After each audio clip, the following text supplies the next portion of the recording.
Welcome to Home and Family. Coming up, we have celebrity fashion designer David Meister, and he is here. He's ready to make a dream wedding dress for our bride-to-be. There she is, Gabby Kitts. Very interesting. 6, 5, 4, 3, 2, applause. He's why celebrities like Tina Fey and Queen Latifah look so gorgeous on the red carpet, and now he's ready to make our bride-to-be look like a star on her wedding day. Please welcome back to the show fashion designer David Meister and our bride-to-be, Gabby. Welcome, welcome. All right, so the trends. Let's start with the trends this year. Trends. You know, we're seeing a lot of trends that are interesting this year. For so long, it's always been about the perfect big princess dress. We're seeing way less of that. Things are getting a little sexier and more glamorous. Still about 90% of all bridal gowns sold are strapless. That is the one thing that consistently is across the board. Most girls want to be in a strapless gown. Even though Kate Middleton wore hers because that was required to be in a church to cover up her whatever. Her everything. Yes, and she had, to the sleeve. Yeah, it had nothing, nobody picked up on that. Actually, if you want a bridal gown with sleeves, odds are you'll often buy a strapless gown and they'll do something to add sleeves. To really find a gown with sleeves, most girls, especially most girls that are getting married, are somewhat younger. Yeah. And they don't want to feel like they're covered up to here and here. So no, sleeves not such a big trend. What's with the traditional white theme? I mean, that's a tradition, but we're seeing a movement away from that? It's a tradition, but you know, back, I think it was in Victorian times, the traditional color was black to get married in. Really? So yeah, this is something that's evolved. You know, most brides now still opt for white, or more and more are going for a soft sort of champagne or ivory. Jessica Biel had pink. Pink. Yeah. Pink is a big thing. Some women are wearing pink, silvers, pale blues. I think they're beautiful. They're perfect for the fashion-forward kind of bride. But I think for a lot of women, like they've had this thing, they've dreamed of a beautiful wedding dress. And so I think that's for a very specific customer. Sure. Do you have any wedding fashion don'ts on that special? Well, I do. I think don't drink too much champagne before you walk down the aisle. I think don't overdo your spray tan. You see so many girls, because they think they're wearing a white or pale colored dress, they've got to be tan. And I've seen a lot of orange brides. So, and I think you look great. If you tend to be pale skinned, I think it can be fine to be in a soft dress. Plus you sweat when you dance. I know, and that's all over your that's really dress. beautiful when you see the orange. Ooh is right. Orange dripping down that gown. Yes. Run. Yeah. So much for wedding night. You know, the other thing though, you have a great skin color. Yes. She has beautiful skin coloring, which I think is great. Yeah. So, and the other big trend that you don't see so much, but it's going on, is underneath the gown, women are not wearing white shoes. They're wearing colored. Red is huge. People are wearing metallic shoes. My niece who's getting married this summer is wearing purple shoes. I love that. It's kind of like see them anyway. No, and it's kind of like a little bit younger, kind of fun, kind of kick to it. So Gabby, let me ask you this. But now you listen to what David has to say, and sometimes you feel so locked into doing the traditional thing. Or where's your direction going after you discuss? Because you guys talked on the phone, right? We did. A little bit? We did. Yeah, so where do you feel, as far as your choices are going, are leading you down a path that was close to what you'd wanted, or something that's much different? I wanted a big poofy dress, but now I'm going more towards the elegant, tight. Because what? Because he's given you sort of the permission, as you said. We're seeing more and more of that, or is it? I think it's something that she tried on several dresses, as we'll see coming up. And I think oftentimes people have in their mind what they think the perfect dress is. Right. Then you start trying on other stuff, and it's like, oh, wow. Is that what happened to you, Gabby? I never even thought about trying those on. And once I tried on his dresses, it was exactly what I wanted.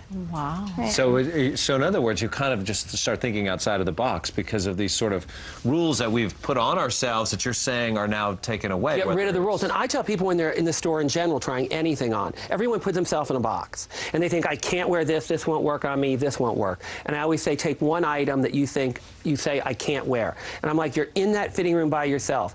The worst thing that can happen, it looks like really bad, and you have a good laugh and it's all by yourself. The best thing that can happen is you look, oh wow, I can wear this, and you've kind of like stretched your boundaries a little bit. People, I think, are a little too critical and afraid to try new things. So like, get rid of the box. Well, Gabby, you sent David a lot of pictures that you tore out of wedding dresses, I did, right? So yes. that inspired you, right? So based on what she sent you, David, were you able to get a sense of what she wanted? Yes, after I saw the dresses, I definitely had a feel for the way she was going.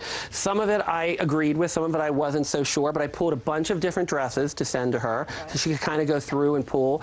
And then we picked from there, and she tried some things. And we're going to do our own little magic and combinations of things to create a unique dress for her. But it's a unique location because we're doing it here in the backyard. Right. So how much will the decisions be shaped, molded by the atmosphere, the location that this is all happening in? You know, I think location definitely plays a part in it. I certainly would not do a huge ball gown with a 30-foot train in the backyard. Not good. I think it's going to be warm when we do the wedding. I certainly would not do anything real heavy and cover it up. So I think you have, I mean, of course you'll have a train, but it'll be in scale to the venue. I think venue and location is key, and time of day is to what you pick and what you choose for your gown. Now, Gabby, I know before you agreed, and Charlie agreed to do this, you had picked out what you wanted for your bridesmaids. So that was already done. So how much of that did you incorporate into the design of her wedding gown based on what she chose for the bridesmaids? There's really not a lot. The dress that she chose for her bridesmaids is fairly classic. And can I say the color? Of course you can. Okay, I didn't know if we Oh, we know because we did the flowers. Oh, you did for them. okay, so you did. Okay, so it's black and it's a strapless, kind of very classic. It's a very pretty gown. It's organza, which I think is a great fabric for summer. So, you know, I think they're gonna work well with the gown, but I don't think we wanted to influence that because it's about her. So the gown's got to be what she wants, and I think those will be just a perfect accessory to it. What's this process like for you? Because I know you do celebrities, stars on the red carpet. You go through sort of a process with them as you get to this creation. What's it been like working with Gabby doing this particular dress? Well, I think it's been pretty easy. I think she's been very easy to talk with. She definitely knows what she likes and what she doesn't like, which I love, because some people don't, well, I don't know. And then it's like, it's like a wild chase. And a bridal party or a wedding day for any girl, it's like the biggest red carpet moment of her life. Sure. So to me, it's the exact same process as dressing a celebrity for a red carpet. You want to stand out. You want to look amazing. You're going to be photographed. Those photographs are going to be around for the rest of your life.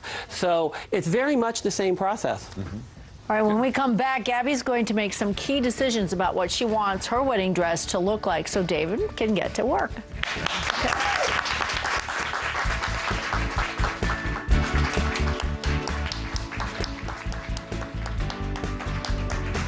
So much fun looking through all these beautiful fabrics, and we're back with celebrity fashion designer David Meister and Gabby Kiss, who is our bride-to-be. And right now we're going to get started with Gabby making some very important decisions for how she wants to design her wedding dress. Now, these are gorgeous fabrics, David. So what do you consider when you're looking at this? What are the main elements that we need to think of? First element always in creating a bridal gown is silhouette. Shape, the neckline, and do you want a ball gown, do you want a mermaid? It's usually silhouette, shape, neckline, and then you kind of go from there, and then you work with the fabrics and details and kind of work backwards into that. Now you sent Gabby a variety of dresses from a collection so she can see different shapes and necklines. We sent a bunch of different evening gowns because, again, bridal gowns and evening gowns, very similar. It's a more dramatic version of an evening gown, but they have a lot of the exact same details. So I think you can get a good idea of what you like and don't like for a bridal gown by trying on evening gowns. So you sent over a bunch of dresses, Gabby, that you went through. By the way, where's Charlie? Did he? He doesn't want anything to do with anything with the wedding dress. He can't Nothing see at all. No, Okay. he didn't want to come. All right, so here's you trying on some of these for us. All This right. was, you know, Gabby sent me, oh, these are quick, These okay. are like a little glamour. We've got different looks. We have mermaid, we've tried strapless, we had the lace dress, which went quickly before. Here's a more traditional strapless ball gown silhouette in a beautiful textured fabric. This is sort of a modern take on a mermaid. It's got the soft fullness coming from the knee with the stretch and the draping across from the strapless. This is a more covered up, more kind of sophisticated look. It's got the soft chiffon side panels that kind of float and move when you walk. But again, just very simple and covered up.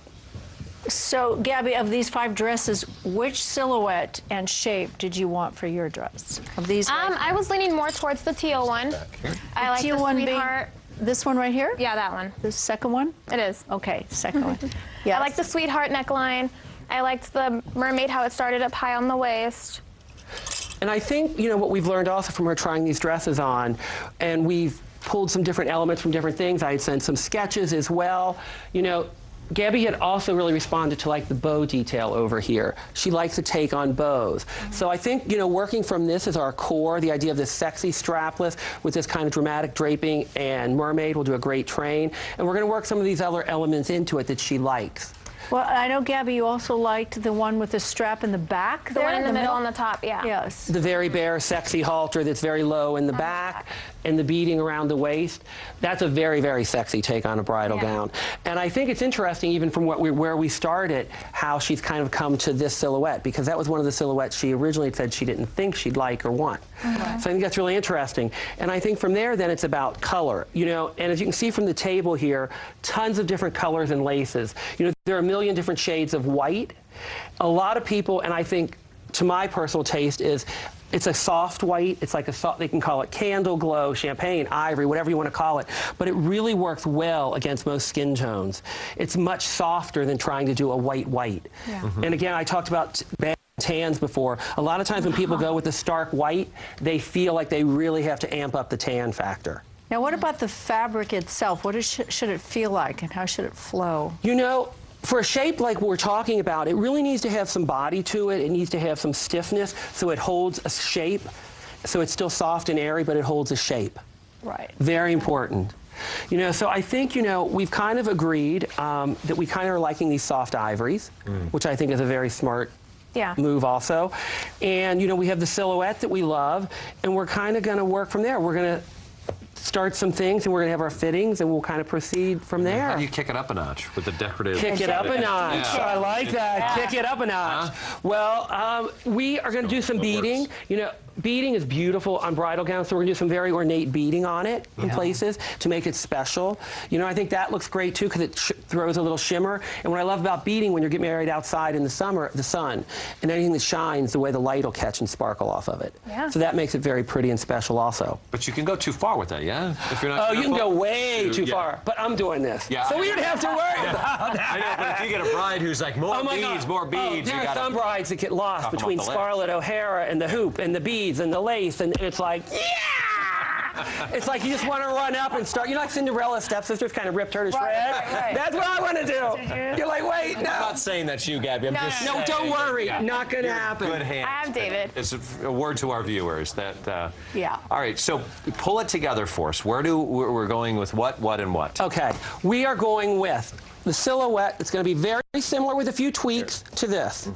We are going to do a fabric in this beautiful sort of champagne color. We're not showing you the exact fabric, but as a teaser, we're going to have this color, and we are going to have beaded details. This is not the exact beading, but we're going to have beading that kind of works across the shape of the body that's going to give it a little more glamour, and it will definitely probably have a more dramatic skirt at the bottom and a train, because every bride needs a train walking down that aisle. Does that answer does that put to rest all your questions that you may have in the direction it's going? And you're going to change the top to the bow? Or are you No, we're going to work a bow detail into it. All right. You're going to surprise us. It's going to be a aren't you, mystery. Gabby? A mystery. All right. A mystery. You can't give too much away as a bride. No, that's you want that shock factor. Whenever it turns around, they go, Yeah, we don't even want to reveal it to our audience or even to us, right? No. We want it to be a surprise on the wedding day. Yeah, and Charlie, make sure he's not watching. He's not going to get watching. details. Charlie, if you're watching, you're dead. We're coming after you. He's not watching today. So we got a lot done today, and keep following the wedding series to find out how David combines all of these details to make Gabby's dream wedding dress, which I'm sure is going to be spectacular, David. We're excited. It's going to be a lot of fun. And go to Nice job, davidmeister.com. You too, can see all Gabby. sorts of Yeah. wonderful creations that David has done over the years. Thank you so much, Thank David. you. Gabby. Gabby, Pleasure. tell Charlie we Thank said you. hi. Yes. will. Good. Up next, Tracy Metro is here. She's going to show us how to put some old things you might have lying around the house to good use.